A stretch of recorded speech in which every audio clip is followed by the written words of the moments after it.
10 Great Buildings can refer to a specific set of public buildings in Beijing built in 1959, or it can be a general term for 10 of the world's most significant architectural achievements. The Beijing buildings commemorate the 10th anniversary of the People's Republic of China and include structures like the Great Hall of the People and the National Museum of Chinese History.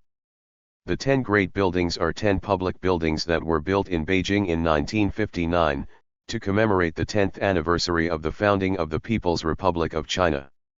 They were part of an architecture and urbanism initiative of Chairman of the Chinese Communist Party Mao Zedong's Great Leap Forward.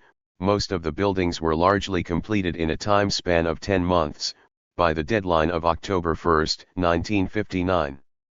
In addition to the construction of these buildings, there was also an expansion of Tiananmen Square and a campaign of art commissions to decorate the majority of the buildings by the time of their completion. 2 subsequent art campaigns for these buildings were conducted in 1961, and 1964 to 1965. The building styles reflect the influence of modernism, socialist realism, and traditional Chinese styles. The 10 Great Buildings transformed Beijing. These monumental new buildings, constructed on a grand scale and providing modern facilities and services, helped to establish and celebrate an image of Mao Zedong's New China. They redefined Beijing as modern and up-to-date, a part of the international socialist vision of the future, and yet still distinctively Chinese, perhaps most important, as a city comparable to other globally important superpower capitals such as London, Washington, D.C., and Moscow. The buildings. The 10 buildings are: the Great Hall of the People, located on the western edge of Tiananmen Square.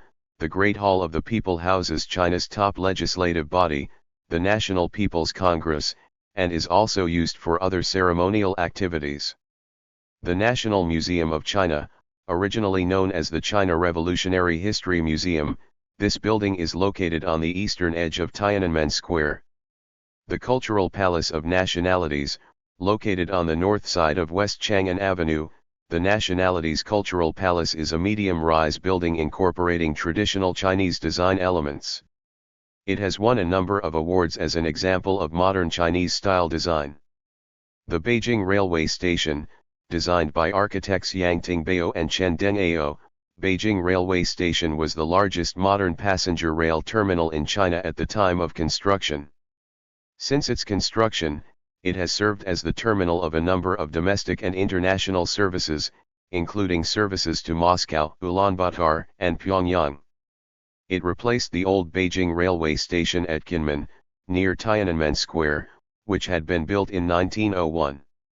The Workers' Stadium, the multi-purpose stadium, was last renovated in 2004 and now has a capacity of 66,161. It hosted the first national games of the People's Republic of China. It would be demolished in 2020 and rebuilt as a football-specific stadium in 2022. The National Agriculture Exhibition Hall, Premier Zhou Enlai oversaw the planning of this building. It was first used in 1959 to house the 10th anniversary National Agricultural Achievements Exhibition. The Diaotai State Guest House, the hotel and guest house complex, is built on the site of an 800-year-old garden dating back to the Jin dynasty. The building incorporates design elements of traditional Chinese garden architecture. Formerly reserved for visiting dignitaries and Chinese Communist Party officials, most famously Jiang Qing, Madame Mao, the guest house is now open to the public. The Minzu Hotel. The Minzu Hotel is located on West Chang'an Avenue. It has hosted numerous foreign delegations, and is often used for press conferences. The Overseas Chinese Hotel. The original Overseas Chinese Hotel was demolished in the 1990s. A new building on the same site is now part of the Prime Hotel chain.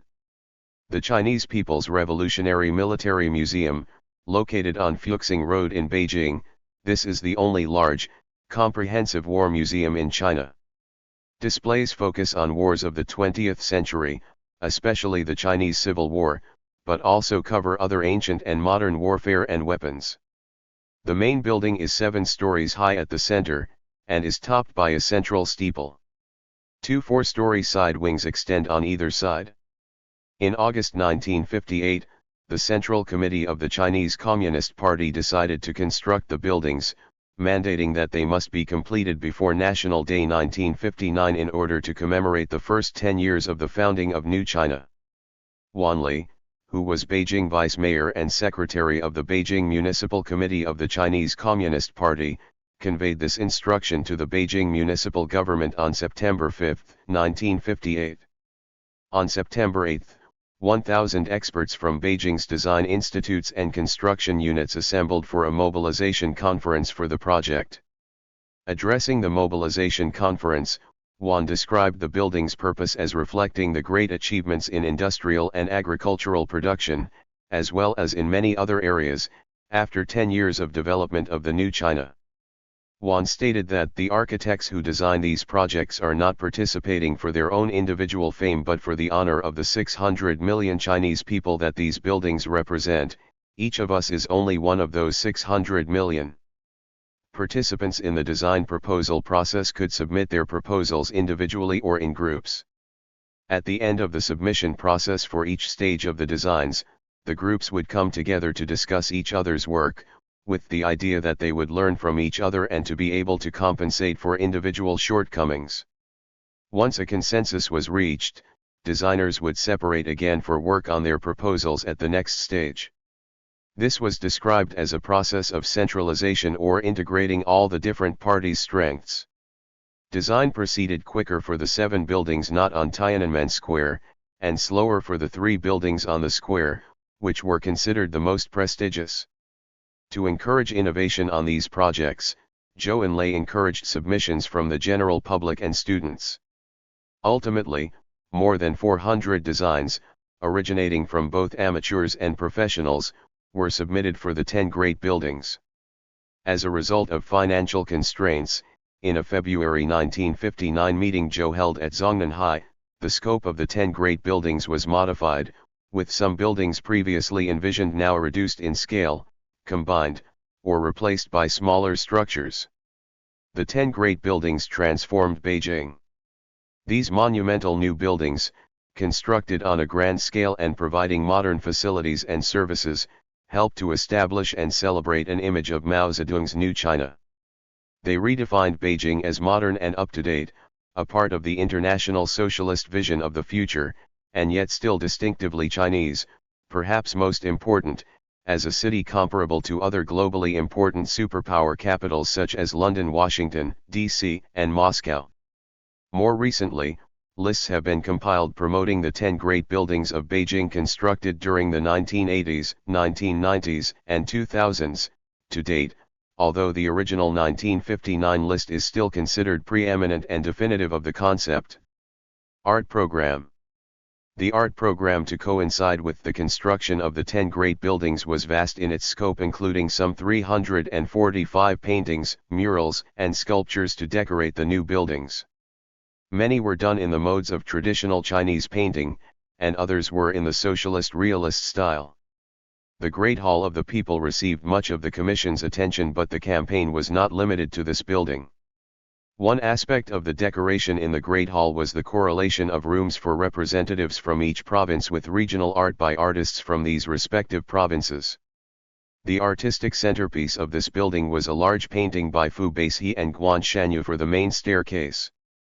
Entitled "This Land So Rich in Beauty," it is one of the largest paintings on paper in China, with dimensions of 5.5 by 9 meters. The painting was based on the poem Ode to Snow by Mao Zedong, and includes a transcription of Mao's calligraphy of the title. Architecture.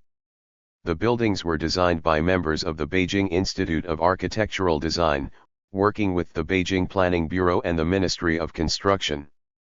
The architects used an austere combination of 3 basic styles: modernism in the international style, socialist realism as expressed in Stalinist architecture, and a form of historicism based on traditional Chinese architecture. Chinese architecture at the time was shaped by review of its own historical models mixed with external influences.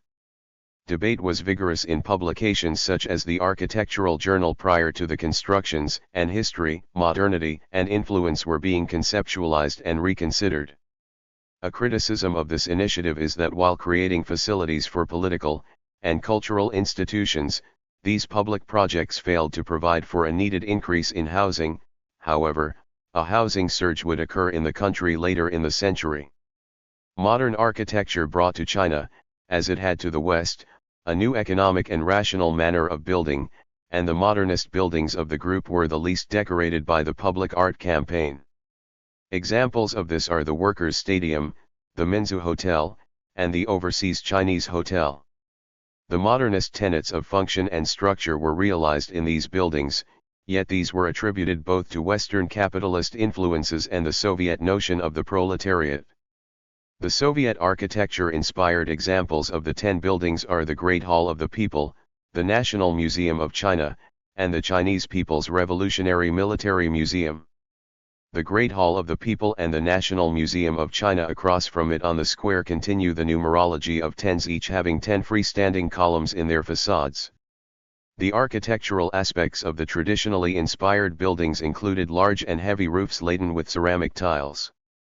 These were often stacked in multiple layers, recalling the towering form of the pagoda. Another feature is upturned corners and curved ridges on hipped edges.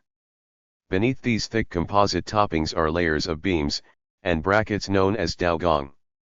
Examples of this type of architecture among the 10 great constructions are the Beijing Railway Station, the Nationalities Cultural Palace, and the National Agriculture Exhibition Hall.